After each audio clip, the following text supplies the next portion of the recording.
to get your take on this. I want to get your take on this because I keep seeing, and in fairness, full disclosure, we've put Serge Gnabry in an Arsenal kit on the thumbnail to talk about it.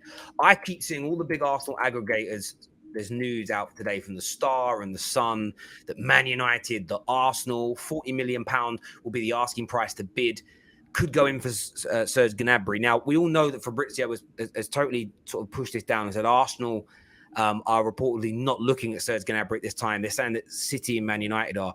First question I've kind of got is, why do Arsenal fans keep pushing this notion of Gnabry? But there are no links to him. There are all the links. Often when I click on them and you read them, it's based on a fan's tweet or something. It's like it's an opinion, isn't it? It's Yeah, I mean, I think it's just, we had a player that's gone on and become one of the best players in Europe, and our Arsenal fans are just clinging on to that, to be quite fair. Of course, he loves Arsenal. We've seen Serge Gnabry wearing Arsenal shirts, whilst in Germany and things like that. And I think Arsenal are just kind of holding on to that with some kind of false hope that they believe the guy will come back and join. The true fact of the matter is Gnabry's an incredible player, will come in and improve this team instantly. But if we're looking at the facts, he's not going to take a step back to Arsenal. I think he's already come out in the past maybe 12, 24 months on, I think it was like one show he done with either Chunks or Young Philly or someone like that. And he was asked, would you ever go back to Arsenal? I'm pretty sure his response was no. So, and the amount of money that he would demand is astronomical. I don't think Arsenal will be able to walk off that type of money up, not after slashing the wage bill by 50%.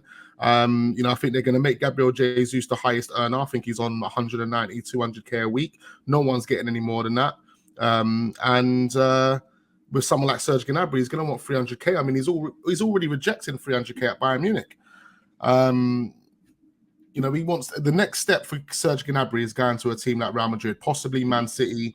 I know Man City have been interested in him, but that's the next step for him. He's definitely not coming back to Arsenal, and Arsenal fans just need to get over it, man. It's the facts. Listen, I totally agree. And someone here says you put Gnabry bid in your title. Yeah, I did, because they're the headlines and the reports that are circulating. £40 million bid expected. There's going to be no bid, in my opinion, from Arsenal for Serge Gnabry. There's going to be no bid from Man United for Serge Gnabry. This is a player that Bayern Munich want to keep, and I think he's very likely to sign a deal with Bayern Munich. I think a lot of this is posturing. I think a lot of this is the agents kind of throwing it out there that he's, other clubs are interested. Someone like Frankie de Jong joining Man United can happen because of the connection to the manager. There's a managerial thing there. You've got someone like Gabriel Jesus, who playing time is more important. And equally, there really wasn't a top Champions League team that were going to offer. If a top Champions League team wanted to give a starting berth to Gabriel Jesus, he would have gone there, in my opinion. Yeah, exactly. 100%. Serge Gnabry, if he was legitimately available, as you mentioned, Man City, potentially Real Madrid, you could have PSG, Liverpool. I know Salah just signed a new deal, but Liverpool have kind of got an opening with Mane leaving, Minamino leaving. Those are the clubs at £40 million that would be signing Serge Gnabry. I think teams like Manchester United and all these reports I keep seeing of bids here, bids there, I would eat my hat live on air, a bit of salt and pepper on it, if Man United or Arsenal have the ability to bring him in. I just think he would be so sought after that we might put a bid in, but we are being told point blank, no, absolutely no. In the same way, by the way, if for the 11th hour in this De Jong deal, PSG put in an official bid and offering the same wages as Man United, he's going PSG. United fans have got to remember that, that's another reason why I think he personally delayed it, just to see if anything else comes. We remember Ozil doing that, even when he'd done his personal terms of Arsenal, done his medical. All those reports, he sat around waiting because there was rumours Man United were going to come in. That was still in the Fergie days. Players do this all the time. It isn't new. We hate hearing it about our own club, but it's the truth.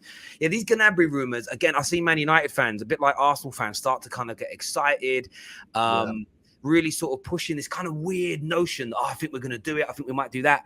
I just look at it and think you're crazy. Without being rude, you're absolutely crazy if you think a player in Gnabry's position is going to Man United or Arsenal right now. Yeah, everybody else, if there was no interest, if he was last year of his contract, Bayern weren't going to renew, and nobody else wanted him, then maybe, just maybe if Mikel Arteta had managed him for 3 years at Bayern Munich and loved each other, then there's a chance. If you get where I'm coming from.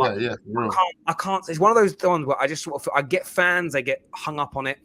United fans not as much as Gooners because there's that connection there. But this is just one of those deals where I think the reason I wanted to kind of talk about it on the stream was very much there's just no chance. Absolutely none. And I think that, and there's been no credible link. There hasn't been one single credible journalist that has said that United or Arsenal are even looking or monitoring or keeping tabs on the situation. Like, there's been absolutely nothing at all, in my opinion.